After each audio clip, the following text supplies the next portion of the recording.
Sir అన్న నమస్తే. నమస్కారం అండి. ఎలా ఉంది చెవెళ్లలో పార్లమెంట్ ఎలక్షన్ హడావుడి? చేవెలలో పార్లమెంటు ఎలక్షన్స్ ఖచ్చితంగా బీఆర్ఎస్ పార్టీ గెలుస్తుంది. ఎందుకంటే అభ్యర్థి బహుజన బిడ్డ కాబట్టి, ఒక బీసీ బిడ్డ, ముదిరాజు బిడ్డ కాబట్టి అవతల పార్టీ రెండు కూడా రెడ్డి వర్గం సంబంధించారు. ఇంకోటి కాంగ్రెస్ పార్టీలో ఉన్న అభ్యర్థి కూడా ఇంతకు గతంలో గెలిచిన అభ్యర్థి కాబట్టి ప్రజలు తెలుసు ఎట్లా పోయింది ఏం కథ అనేది. మొత్తం అప్పటిలాగా ప్రజలు అంతా అవేకి లేరు, చైతన్యవంతులు ఉన్నారు.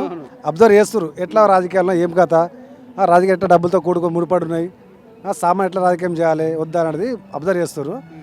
ఈరోజు బీజేపీలో ఉన్నది రెడ్డి వర్గం, కాంగ్రెస్లో రెడ్డి వర్గం, ఒక బహుజన బిడ్డ 93 బిస్కుల ఐక్యవేదిక ఇంతకుముందు గతంలో పనిచేసిన ముదిరాజు గారు.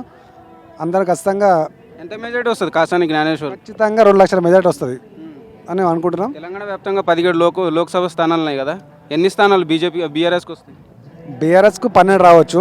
ఖచ్చితంగా చేవేళ మాత్రం బీఆర్ఎస్ రావచ్చు అనుకుంటున్నాం మేము. ఖచ్చితంగా బీఆర్ఎస్ ఖాతాలో పడుతుంది, రావచ్చు భజన బిడ్డ. ఎందుకంటే ఇక్కడ మొత్తం భజనవాదులు బాగున్నారు అనమాట. అబ్జర్వ్ చేస్తారు ఈ పార్లమెంట్ పరిధి లోపల 7 కాన్స్టిట్యూన్స్ లోపల ఏం చేస్తారు, ఏం కాదు ఇప్పటిదాకా, ఎట్లా సీట్లు పంచుకుంటారు, ఎట్లా డబ్బులతో కొనుగోలు చేస్తారు, రాజకీయం డబ్బులతోనే ఉన్నదా అనేది అర్థమైంది ప్రజలకు. రంజిత్ రెడ్డి ఇప్పుడు సిట్టింగ్ ఎంపీ కదా, ఖచ్చితంగా గెలుస్తాం అంటుంది కాంగ్రెస్ నుంచి.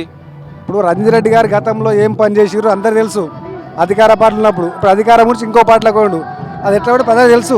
అది కూడా డబ్బుతో కొనుక్కొని పోయిండు, అది ప్రతి వాళ్ళకి తెలుసు. అది చదువుకున్న వ్యక్తులకు వాళ్ళు వాళ్ళు చెప్పిన విశ్వేశ్వరరెడ్డి కూడా ఖచ్చితంగా గెలుస్తాం అంటారు. సరే వాళ్ళది వాళ్ళకు ఉంటుంది, ఎవరి చెప్పేది వాళ్ళు చెప్తారు కదండి. మేము ఖచ్చితంగా గెలుస్తామని చెప్తున్నాం. ఖచ్చితంగా ఫైనల్గా అయితే మన కాసాని జ్ఞానేశ్వర్ని గెలిపించుకుంటాం. ఓకేనా, థ్యాంక్ యూ అన్న. నమస్తే. నమస్తే అన్న. ఎట్లుంది చెవెళ్లలో రాజకీయాలు? చేవెళ్ళలో జ్ఞానేశ్వరే గెలుస్తున్నాను బీఆర్ఎస్. జ్ఞానేశ్వర్కి ఓటేయాలంటే ఎందుకు వేయాలంటే ఏం చెప్తారు? ఎందుకంటే తెలుగు టీఆర్ఎస్ అభివృద్ధిని ఉంటే చేయాలి. ఓకే, ఇప్పుడు మరి బీజేపీ నుంచి కాంగ్రెస్ నుంచి ఇంతకుముందు ఎంపీగా పనిచేసి ఏమైనా డెవలప్మెంట్ చూసిరా? కాంగ్రెస్ బీజేపీ అన్న కదా, బీజేపీ టీఆర్ఎస్ అభివృద్ధి చేసింది. టీఆర్ఎస్ ఈ కాంగ్రెస్ మాత్రం ఏమీ చేయలేదు. మరి రేవంత్ రెడ్డి గారు అన్ని హామీలు అమలు చేసిన దొంగ హామీలు, దొంగ దొంగ దొంగ కన్నా దొంగ. మరి ఊర్లలో కరెంట్ ఎట్లుంటుంది? కరెంట్ కూడా పోతుంది వస్తుంది, రోజుకు 100 సార్లు పోతుంది. ఏమన్నా పెన్షన్ ఏమైనా సంక్షేమ పథకాలు? పింఛన్ లేదు, ఏది లేదు. 2500 లేదు, 2 లక్షల రుణమాఫీ లేదు, రెండవది పింఛన్ కూడా లేదు.